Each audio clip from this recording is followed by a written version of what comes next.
Halo apa kabar semua, senang sekali hari ini Ayu Ningtyas dapat menjumpai Anda kembali dalam program kesayangan kita, Dokterku, siarkan langsung dari studio El Sinta TV dan 95,7 FM Fit Radio Semarang. Seperti biasa, selama 1 jam ke depan, kami akan menyajikan informasi seputar kesehatan Anda. Dan tema kita kali ini seputar anak, yaitu mengenai seputar COVID ya, pada anak di era new normal. Bagi Anda yang ingin tanya langsung, silakan di 021 2520 666 atau bisa juga kirim pertanyaan Anda ke email kami di dokterkuelsinta@yahoo.co.id. Dan hari ini pemirsa, kita kehadiran dengan Dr. Andina Krisnawati Raharjo SPA, dokter spesialis anak dari Omni Hospitals Alam Sutra. Kita sapa dulu Dr. Andina yang sudah hadir di samping saya tentunya. Halo dokter, apa kabar? Halo Mbak Rini, alhamdulillah baik. Alhamdulillah kabar baik, makin cantik aja ya dok ya, makin glowing ya. Di tengah pandemi ini ya, tetap ya glowing ya dok ya. Dokter, hari ini kita bahas seputar COVID pada anak di era new normal. Nah dok, kan seperti yang kita ketahui ya dok ya, kelompok lanjut usia, ibu hamil, anak-anak itu kan secara umum ya itu katanya memang lebih rentan ya dibandingkan yang lain lah gitu ya. Tapi begini dokter, kita perlu tahu juga nih di era new normal mungkin nggak sepanik waktu di awal-awal ya dok ya. Katanya makin kesini tuh makin apa ya, kalau dibilang gejala tuh gejala bisa aja nggak spesifik gitu ya. Bahkan di COVID pada orang dewasa tuh makin variatif begitu ya dok ya. Sebetulnya kalau bicara angka kejadian, ini perkiraan aja dok ya, di Indonesia ini memang sudah sejauh apa sih dokter, mungkin maaf angka kematian ataupun yang kasus positif atau yang dalam pengawasan istilahnya bagaimana itu dokter? Memang kalau misalnya pada anak, pada awal sepertinya kalau data di awal-awal tidak yang terlalu banyak ya. Bahkan sebenarnya kalau kita lihat angka di dunia cenderung angkanya sebenarnya turun atau kecil. Ini yang agak menurunkan awareness dari orang tua pada fase awal, karena kita biasanya fokusnya pada orang dewasa ataupun geriatri atau orang tua. Tetapi ternyata begitu kita lihat perkembangannya sekarang khususnya di Indonesia, ternyata angka anak ini cukup tinggi. Jadi untuk yang kasus kita curiga saja atau yang kita bilang PDP ya, itu angkanya sampai puluhan ribu. Kemudian yang sampai sudah terkonfirmasi positif itu bisa nyaris ratusan. Jadi kalau kita bandingkan dengan angka di dunia, memang sebenarnya di kita ini agak lumayan unik ya. Maksudnya di seluruh dunia dia prevalensi anak hanya sekitar 0,9%, 0,5%, tidak sampai 1%. Tetapi begitu kita lihat angka Indonesia ini sebenarnya bisa sampai 6%. Nah, jadi dengan ini kita harap orang tua lebih aware lagi nih mengenai hal-hal apa saja yang harus kita perhatikan pada anak. Karena memang sebenarnya seperti tadi Mbak Rini bilang, anak, geriatri atau orang tua, atau orang yang memiliki penyakit komorbid atau penyakit penyerta, itu memang mempunyai risiko yang lebih tinggi untuk tertular gitu. Dan memang gejalanya lagi juga tidak khas ya. Pada anak itu cukup variatif. Bisa timbul gejala demam, kemudian gejala infeksi saluran nafas, misalnya batuk, pilek, sesak. Padahal kita tahu itu adalah makanan sehari-hari anak-anak ya, ISPA. Kemudian langganan gitu. Iya benar. Ada lagi yang datang dengan keluhan infeksi saluran pencernaan, misalnya contohnya diare. Ini akhir-akhir ini gejalanya agak lumayan banyak nih, kasus yang terkonfirmasi dengan gejalanya diare. Kemudian yang ketiga, ada juga yang menyerupai gejala seperti penyakit Kawasaki. Jadi dia timbul ruam-ruam kemerahan pada daerah mukosa atau selaput dalam daerah membran ya. Misalnya timbul strawberry tongue atau lidahnya berwarna pink. Daerah bibirnya juga berwarna pink, matanya kemerahan. Ini sebenarnya juga kadang-kadang kita suka berpikir ke arah campak, biasanya orang tua ya. Jadi sepertinya memang penyakit-penyakit yang sering dialami oleh anak, ini sebenarnya kita juga bisa pikirkan ke arah COVID. Asalkan apa? Biasanya kalau anak ada di lingkungannya, baik orang tua ataupun orang yang kontak dengan dia yang memang sudah terkonfirmasi positif. Oh itu kan bakal ketahuan kalau ada tes dulu dong betul. Sebelumnya. Jadi makanya biasanya kalau yang sudah terlanjur berat kondisinya diperiksa, dibawa ke rumah sakit, kemudian baru diperiksa, baru itu ketahuan. Tapi kalau gitu ya? kalau gejala-gejala awal ini yang biasanya suka tidak terdeteksi. Tadi demam, batuk, pilek, terus tadi yang mirip-mirip penyakit Kawasaki gitu, iya, diare betul. begitu ya. Jadi yang membuat orang tua ini kan udah, apalagi kalau yang anaknya memang sering seperti itu ya sebelumnya gitu ya dok ya. Jadi nggak kepikiran kalau ini kita curiga ke arah COVID ini gitu ya dok ya. Tapi sebenarnya begini, apakah memang dari apa ya, kalau dari waktu kejadiannya kita nggak bisa melihat ini sesuatu yang mendadak atau sebenarnya ini udah lama nih gitu kan, udah agak kronik gitu. Bisa nggak sih dilihat dari waktu kejadiannya juga sudah berapa lama, jadi perlu curiga atau enggaknya kan kita juga bisa lihat dari situ sebetulnya, atau bagaimana, Dok? Sebenarnya kalau dia timbul dari gejala awalnya tidak yang terlalu berbeda jauh dengan penyakit-penyakit pada umumnya. Jadi dia bisa berjalan seperti biasa saja nih. Mungkin dia demam, batuk, pilek. Kalau termasuknya adalah dalam gejala ringan, kadang-kadang sampai mungkin tidak terdeteksi juga. Anak sembuh sendiri, kita tidak pernah tahu tuh apakah dia COVID atau tidak kalau tidak diperiksa. Atau tidak ada tracing dari lingkungan sekitar ya yang memang sudah terkonfirmasi positif. Tetapi biasanya yang kita temukan adalah kalau yang termasuk dalam kategori berat. Jadi gejalanya semakin lama semakin berat, yang akhirnya membuat orang tua membawa ke rumah sakit, akhirnya ujung-ujungnya kita periksa dan ketahuan positif.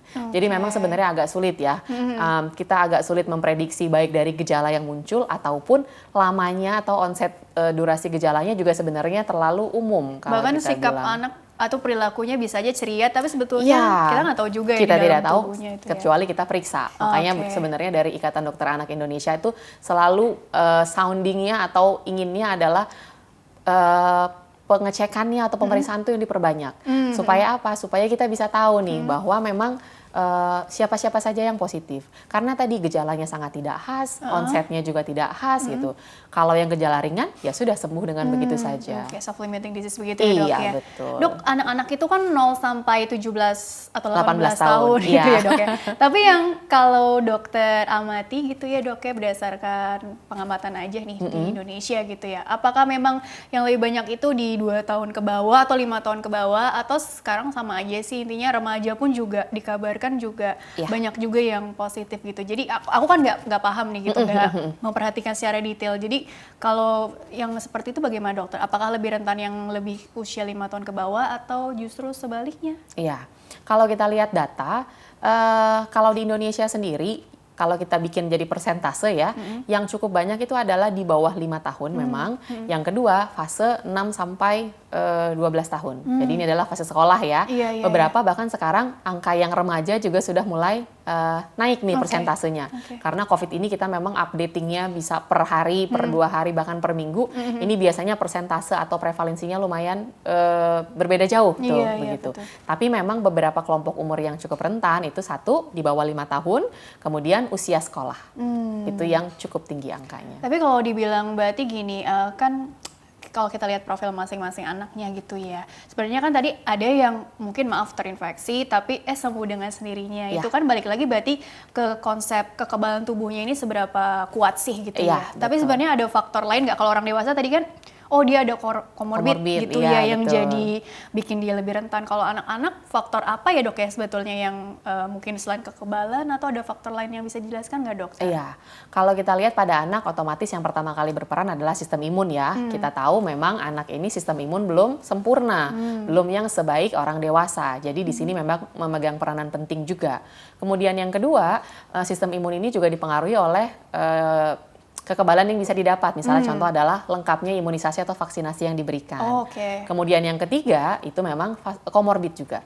Jadi anak yang mempunyai penyakit komorbid, misalnya ada penyakit kronis, contohnya ada kencing manis bawaan yang tipe 1, atau ada penyakit keganasan atau penyakit autoimun. Ini yang lebih rentan untuk terkena dibandingkan anak yang tidak punya penyakit komorbid. Jadi sebenarnya tidak terlalu juga berbeda anak kecil jauh. juga udah ada komorbid juga bisa juga betul. yang tadi bawaan begitu ya, Iya, Dok ya. betul. Tapi begini, kan banyak juga dengar baca-baca berita juga gitu ya, imunisasi nih atau vaksin nih banyak yang tertunda juga karena pandemi gitu ya, atau kekhawatiran orang tua membawa putra-putri mereka ke rumah sakit atau fasilitas terdekat karena kan fasilitas layanan terdekat karena khawatir tertular gitu betul. ya.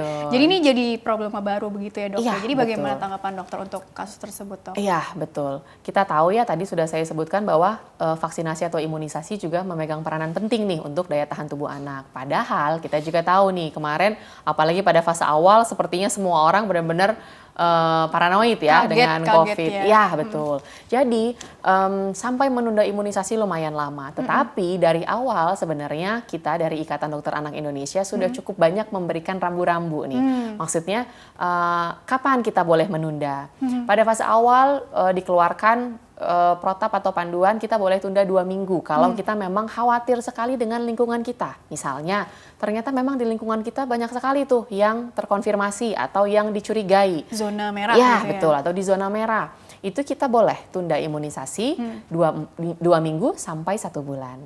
Tetapi kalau misalnya yang ternyata di lingkungannya tidak, itu sebenarnya tidak yang mempunyai keharusan untuk menunda. Dia boleh kapan saja membawa. Bahkan sebenarnya kita sarankan imunisasi itu jangan sampai tertunda atau kelewatan dari jadwalnya. Karena apa? Timeline yang sudah dibuat, kapan-kapan waktu imunisasi diberikan, itu sebenarnya sudah berdasarkan penelitian bahwa diberikan pada usia segitu supaya perlindungannya juga maksimal. Kalau kita mundurkan, ada tetap perlindungannya, tetapi ada fase di mana anak tidak terlindungi dan punya risiko untuk tertular. Gitu ya. Yang penting satu, saya infokan bahwa jadi orang tua harus pintar nih pada zaman sekarang ya. Informasi sudah bisa didapat di mana saja, cari sarana pelayanan kesehatan yang memang memenuhi protap untuk prosedur pelayanan kesehatan menurut COVID ini. Jadi misalnya, satu, kalau bisa yang membedakan antara pelayanan anak sehat dan anak sakit. Kemudian yang kedua, boleh tuh pada saat datang tunggu dulu di mobil atau tunggu dulu di kendaraan ya. Pada saat sudah akan masuk, baru tuh. Betul. Terus anak kalau bisa, kalau yang sudah bisa lari-lari kemana-mana, dipegang. Supaya tidak berkeliaran kemana-mana, tidak punya resiko untuk kontak. Karena kita juga tetap harus menjaga tadi ya, social distancing. Betul. Supaya tidak yang terlalu beresiko tertular. Oke, begitu ya kurang lebih tips-tips yang harus perhatikan ya, dijalankan gitu ya. Baik dokter, kita jeda dulu ya, nanti dilanjutkan kembali di segmen selanjutnya. Dan pemirsa, jangan kemana-mana, tetaplah bersama kami akan kembali sesaat lagi.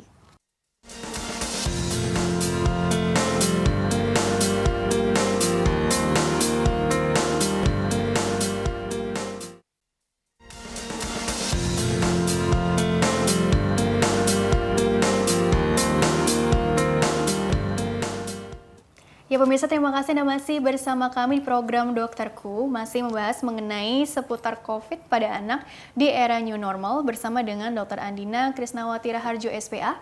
Beliau adalah dokter spesialis anak dari Omni Hospitals Alam Sutra. Dan Dr. Andina dilanjutkan kembali ya pembahasannya. Jadi begini dokter, memang sih masih ada rasa cemas deh gitu kan di tengah pandemi ini, kalau mau keluar-keluar ya tetap aja ada deg-degannya juga gitu ya, apalagi bawa anak yang dalam kondisi yang khawatirnya ini kenapa-kenapa gitu ya. Tapi sebenarnya begini dokter, supaya nggak panik kan kita harus meningkatkan informasi yang kita punya gitu ya. Sebagai orang tua, mungkin bagaimana sih tips untuk mengenali tanda-tanda, bisa dibilang kegawatan gitu ya dok ya, yang kira-kira ini bisa ditangani dulu di rumah, mungkin bisa konsultasi via telemedicine dulu, atau memang harus kapan nih dibawa ke rumah sakit? Kira-kira bagaimana itu dokter?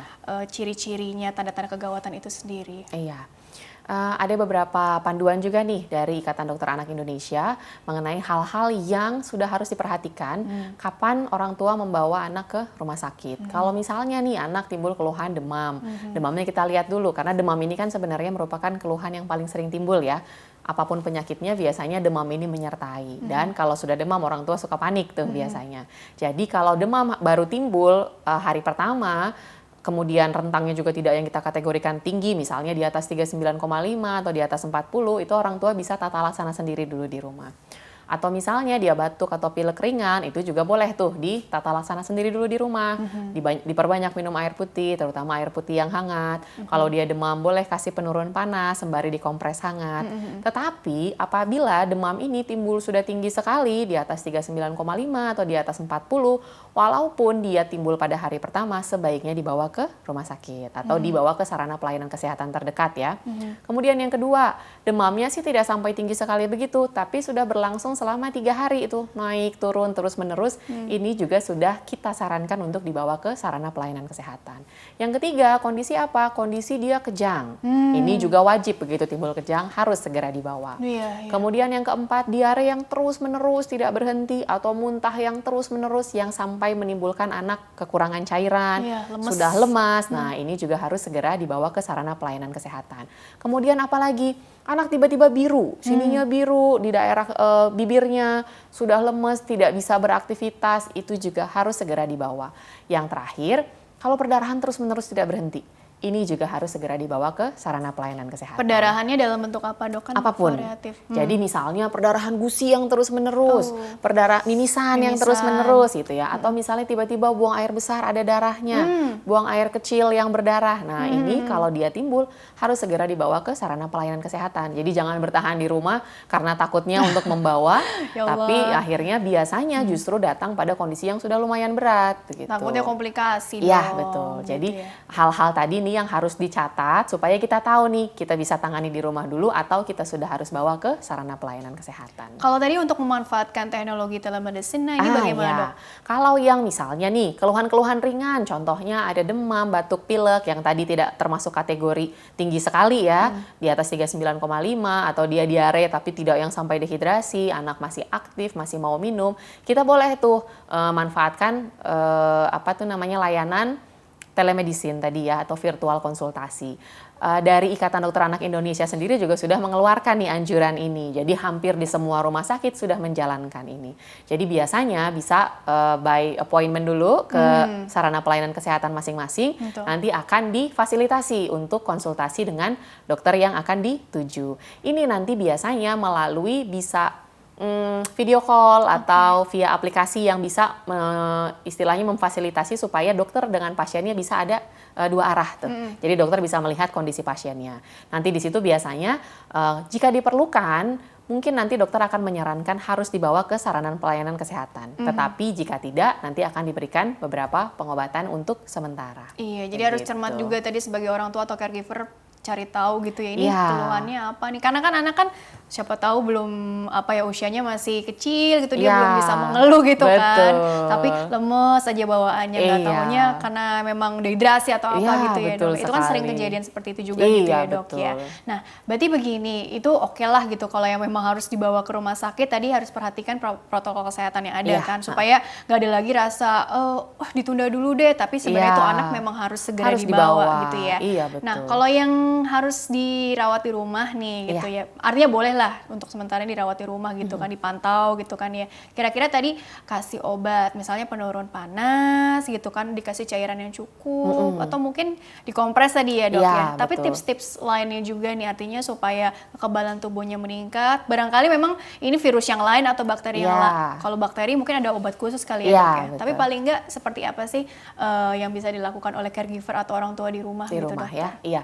Kalau untuk di rumah, kalau misalnya ternyata kita kategorikan sakit yang ringan ya, demam atau batuk pilek ringan gitu ya, yang penyebabnya hanya virus biasa begitu, itu sebenarnya tata laksananya cukup mudah. Satu, tetap cairan tadi ya, hidrasi. Karena ada keluhan batuk atau pilek sekalipun, kalau hidrasi atau cairan kita cukup, sebenarnya itu merupakan pengencer dahak yang paling alami. Jadi boleh tuh diberikan cukup banyak cairan, kemudian nutrisinya juga kalau bisa tetap sehat dan seimbang ya. Jadi termasuk di situ karbohidrat, protein, lemak, sayur ataupun buah. Karena apa? Kita pengen di situ juga dapat vitamin C ya dari sayur-sayuran dan buah-buahan. Kemudian kalau memang ternyata harus ada obat-obatan yang diminumkan, misalnya sudah melalui aplikasi ataupun sarana telemedicine tadi, ada obat-obatan diberikan oleh dokter, diminumkan. Kalau demam boleh dikompres hangat atau diberikan penurun panas begitu ya. Kemudian jangan lupa tetap harus ada asah asi asuh nih dari orang tua. Karena apa? Sebenarnya anak juga stres nih. Sebenarnya anak juga terdampak dari fase di rumah saja ini. Jadi itu juga bisa mempengaruhi imunitas, bisa mempengaruhi sisi psikologisnya. Jadi harus ada dukungan juga nih dari lingkungan sekitar supaya si anak nyaman, cepat sembuh. Kemudian nanti pada saat sudah sembuh juga tetap harus ada nih jalan asah asi asuhnya. Jadi jangan hanya dibiarkan bermain sendiri.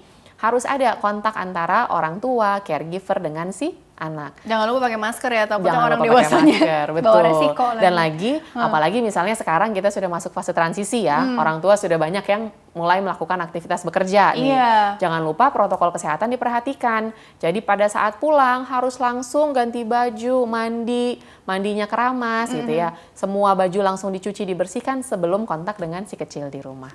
Begitu ya. Terus begini dokter, kan tadi kan bagaimana dengan anak yang masih aktif konsumsi ASI gitu ya. Kan artinya kan ini bagaimana nih resiko penularannya gitu-gitu. Apalagi mungkin ibunya tadi kan bekerja di luar, terus begitu pulang mau menyusui langsung gitu ya, atau mungkin ada tips-tips lainnya juga nggak sih dok yang kira-kira bisa dokter sampaikan juga untuk orang tua yang memang masih menyusui gitu ya, bayi-bayinya mereka? Iya, kalau yang menyusui sendiri kita boleh lanjutkan ya proses menyusui ini atau breastfeeding. Yang penting tadi kita laksanakan protokol kesehatan yang dianjurkan ya. Contohnya apalagi misalnya orang tua yang keluar rumah, pokoknya pulang langsung mandi, bersih-bersih dulu, semuanya dicuci, baru setelah itu kalau mau menyusui, ya betul, cuci tangan, mandi gitu, itu harus dijalankan dulu. Kalau misalnya orang tua ternyata ada keluhan pada saluran nafas nih, misalnya ada batuk atau pilek ringan gitu ya, atau misalnya justru ada orang tua yang termasuk dalam kategori PDP begitu ya, itu sebenarnya breastfeeding masih diperbolehkan. Yang penting melaksanakan protokol kesehatan tadi. Jadi orang tua harus pakai masker. Sebelum menyusui cuci tangan, kemudian area payudara dibersihkan dulu, setelah itu baru menyusui. Jadi prinsipnya adalah protokol kesehatan dijalankan itu cukup baik untuk melindungi supaya kita tidak sampai menulari anak. Karena kan jaraknya kan dekat ya pada saat proses menyusui itu gitu ya dok ya. Betul sekali. Dan maaf dok, kalaupun memang harus ke rumah sakit gitu ya, ini mungkin juga yang perlu diperhatikan oleh yang nganterin si anak ini gitu kan, karena kan biasanya kan satu anak diantar sama banyak bapaknya, ya. ibunya, belum mungkin kakaknya ikut, kakaknya mungkin juga umurnya jaraknya juga masih anak-anak juga kecil, nih, masih kecil juga gitu. Nah ini juga bagaimana jangan sampai fokus ke yang lebih kecil, kakaknya malah jadi agak kurang diperhatikan. Gitu kan. Betul. Jadi bagaimana itu dok? Memang kalau misalnya untuk ke rumah sakit, kita agak membatasi jumlah yang mengantar ya. Jadi kalau bisa satu pasien hanya diantar oleh satu pengantar saja. Terutama anak kecil jangan dibawa. Jadi yang mau diperiksa saja yang dibawa ke rumah sakit. Kemudian tetap ya protokol kesehatan dijalankan. Di rumah sakit pun social distancing juga biasanya sih sudah ada panduannya ya. Kalau di rumah sakit itu protokol kesehatan sudah dilaksanakan dengan cukup baik dan itu dipatuhi. Jadi jangan sampai terlalu berdekatan. Kemudian tetap setelah itu pulang ke rumah semuanya mandi, cuci tangan, baju diganti, kemudian baju langsung dicuci atau dibersihkan. Intinya untuk meningkatkan kekebalan tubuh supaya tadi makin fit, makin bugar gitu ya, makin sehat gitu ya.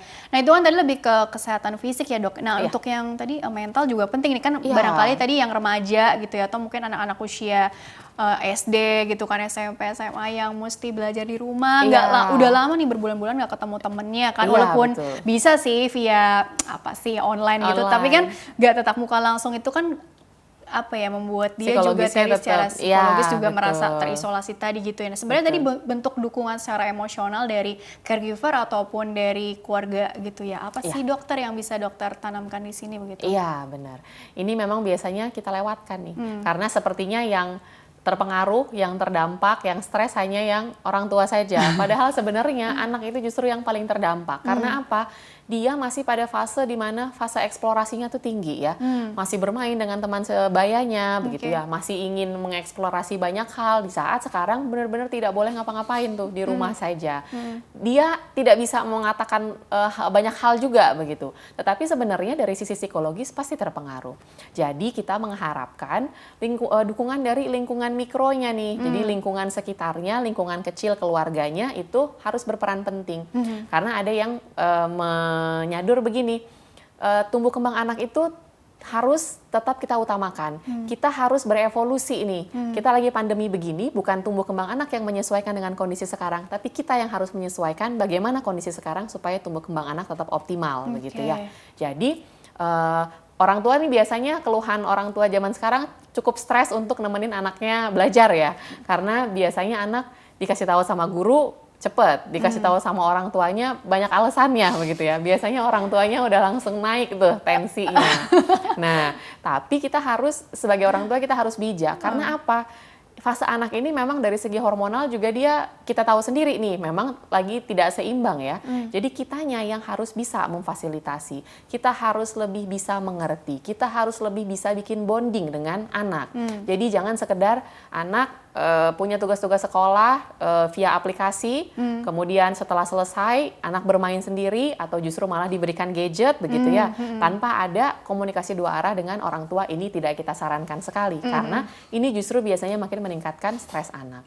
Jadi diperbanyak aktivitas yang ada hubungannya nih atau ada interaksi antara orang tua dengan anak. Begitu. Jadi jangan juga nanti jadi terlalu sedentary lifestyle juga ya, ya, Dok, ya? Betul. Rebahan aja dengan gadgetnya tadi. Iya, betul sekali. Jangan sampai juga seperti itu gitu ya. Justru ini momen dimana tadi harus lebih banyak ngobrolnya, interaksi langsungnya. Oke. Kita masuk ke pertanyaan email dulu ya. Ini pertanyaan juga menarik-menarik nih. Jadi bagi pemirsa yang ingin bertanya ke email, silakan kirim saja ke drkuelsinta@yahoo.co.id. Format lengkapnya di bawah ini. Nama, usia anak Anda, tempat tinggal, serta pertanyaan selengkap mungkin ya. Ini pertanyaan pertama ini dari Rahayu dari Jakarta Timur.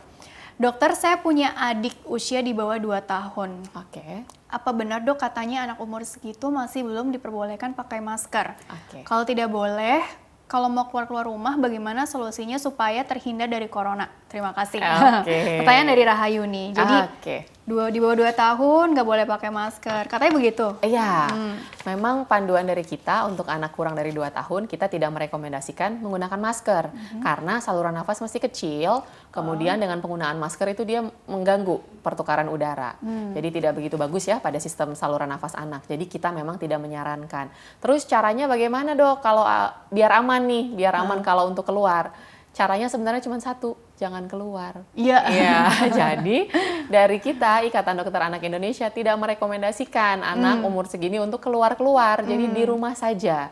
Jadi apa alternatifnya untuk supaya aman tidak pakai masker? Tidak ada. Alternatifnya adalah jangan keluar-keluar. Kalau mau berjemur, kalau cuman istilahnya nih di lingkungan rumah kita atau begitu ya, keluar gitu. berjemur itu sih sebenarnya masih cukup aman. Atau misalnya kalau memang harus banget untuk keluar, tetap tuh protokol kesehatan kita jalankan. Orang dewasa yang ada di sekelilingnya dia harus pakai masker supaya melindungi nih, jangan sampai si kecil yang tidak pakai masker ini ketularan.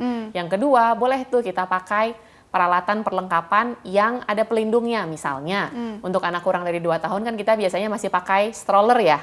Nah, stroller itu jangan lupa penutupnya dipakai supaya cukup terlindungi tanpa kita harus memakaikan masker pada anak. Termasuk ini kemanapun ya, ke rumah sakit, atau kan misalnya mau ada jadwal di imunisasi atau apa gitu ya. Betul sekali. Oke, solusinya sih sebisa mungkin kalau nggak perlu-perlu banget jangan keluar. Di rumah aja gitu ya.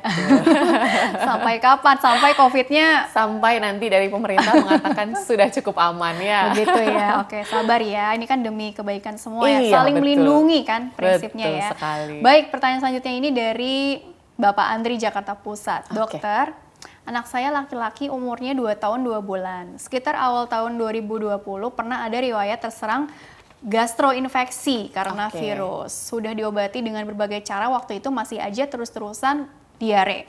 Sudah eliminasi berbagai makanan atau minuman sampai konsumsi yang free laktosa juga ya. Perutnya jadinya ruam-ruam, Dok, karena diare ini. Ruam-ruam, Dok. Perutnya ya? Perutnya atau daerah? Nggak tahu ini tulisannya perutnya ruam-ruam. Apa kulitnya maksudnya? Nggak tahu, Dok. Ini datanya seperti ini ya. Mau tanya, Dok, untuk sekarang di tengah pandemi ini bagaimana supaya tidak terulang lagi diarenya agar kekebalan tubuhnya semakin kuat? Terima kasih. Oh, karena ada riwayat seperti ini ya. Tapi saat ini masih berlangsung ya sepertinya ya? Maksudnya keluhan masih ada ya? Takut berulang dan mungkin tadi ya, apa ruam-ruam ini ya? Maksudnya apa? Ini apa sih, alergi atau apa sih, Dok? Nah, ini sih sebenarnya masih agak luas ya gitu. Jadi kalau kita lihat keluhannya tadi, mungkin saja dia di fase awal memang ada infeksi virus. Tetapi kalau dia masih berulang atau belum yang sampai tuntas pengobatannya, sebaiknya sebenarnya saran saya dibawa periksa ke sarana pelayanan kesehatan. Karena kita harus menentukan nih apakah memang masih infeksi virus yang berlangsung atau sebenarnya ada faktor non-infeksi di situ. Misalnya contohnya alergi atau intoleransi begitu ya. Ini nanti harus diperjelas dulu. Karena apa? Kalau kita biarkan berlarut-larut, justru mengganggu penyerapan nutrisi yang kita berikan pada si kecil. Ini otomatis mempengaruhi tumbuh kembangnya, mempengaruhi sistem imunnya. Begitu. Jadi, apalagi misalnya sekarang timbul ruam-ruam di daerah, mungkin kulit di perutnya mungkin ya. Nah, ini mungkin saja sebenarnya masih mengarah pada proses infeksi bisa, non-infeksi bisa. Jadi sebenarnya sih, kalau saran saya, dituntaskan ya, jadi dibawa ke sarana pelayanan kesehatan. Tapi saat ini yang bisa dilakukan nih, mungkin sementara tetap nutrisinya harus diberikan sesuai dengan kebutuhan perharinya. Jangan lupa di situ tinggi vitamin juga ya, karena kita butuh untuk sistem imunnya tadi. Oke, berarti kalau untuk imunitas tadi yang penting adalah pola gizi seimbang, ya, jaga kebersihan, jaga kebersihan, ya, benar, cuci tangan, suplemen khusus dok. Untuk anak-anak begitu bagaimana?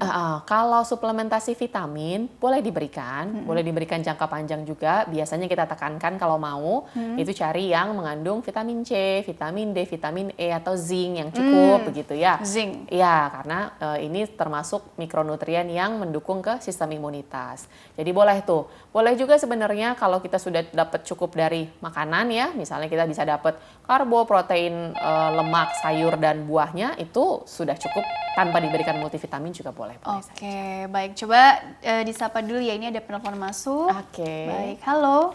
Selamat pagi. Dengan siapa Ibu, di mana?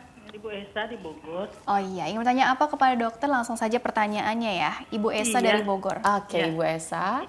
Iya, cucu saya tuh baru lahir, Dok. Iya. Umur kehamilannya 35, berat lahir 21. Oke. Dengan SC ya, letak sungsang. Oke.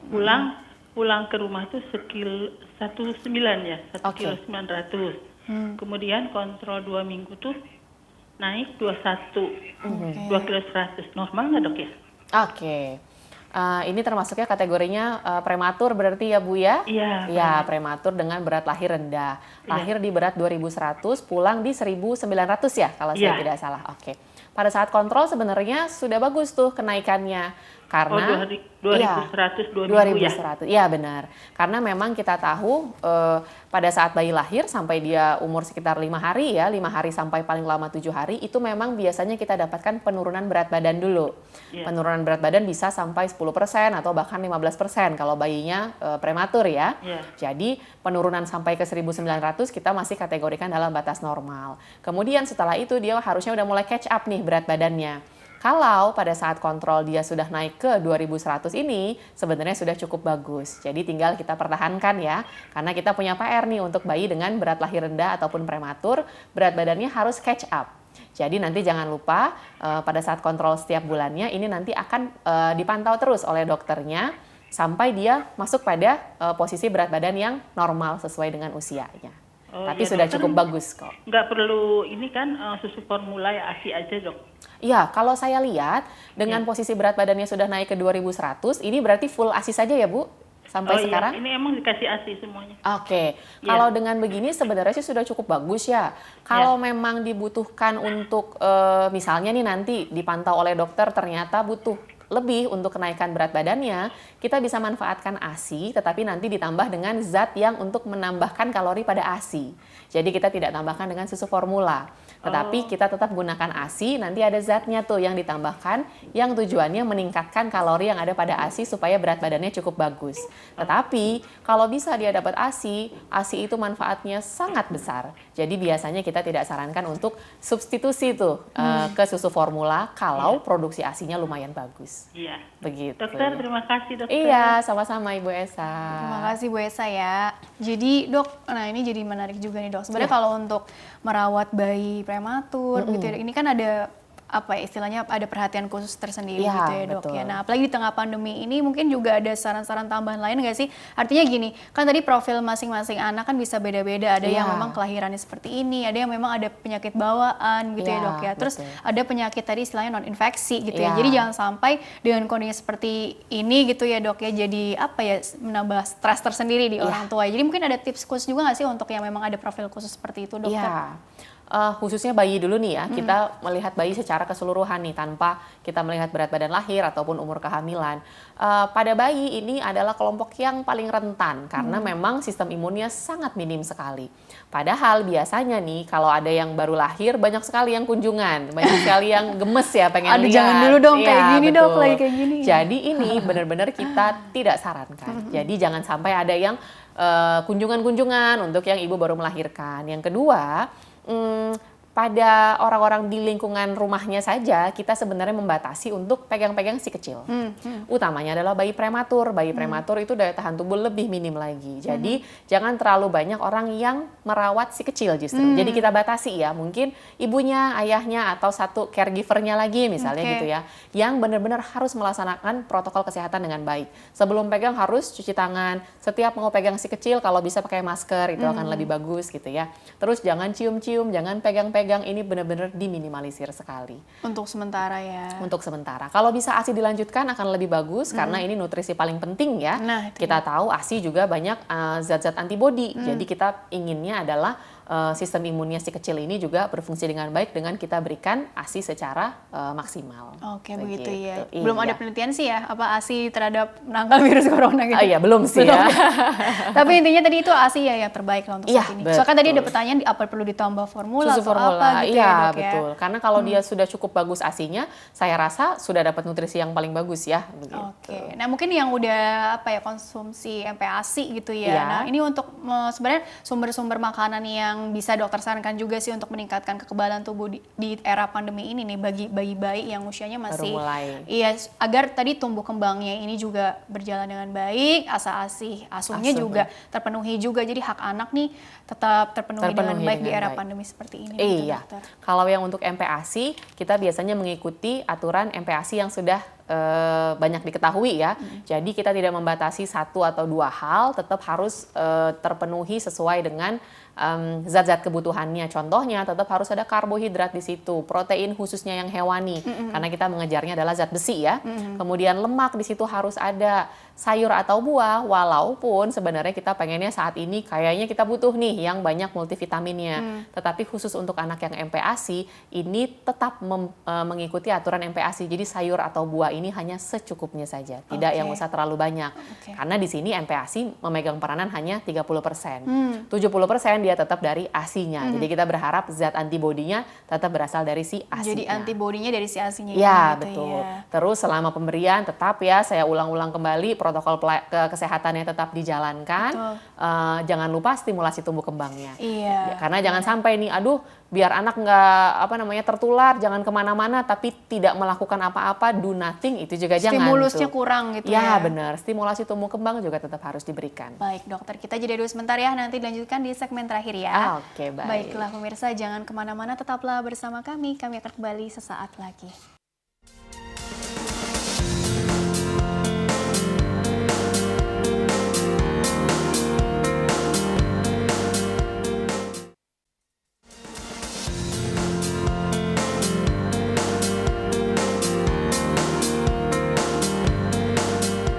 Ya pemirsa, terima kasih Anda masih bersama kami di program Dokterku, masih bersama dengan Dr. Andina Krisnawati Raharjo SPA, dokter spesialis anak dari Omni Hospitals Alam Sutra, masih membahas mengenai seputar COVID pada anak di era new normal.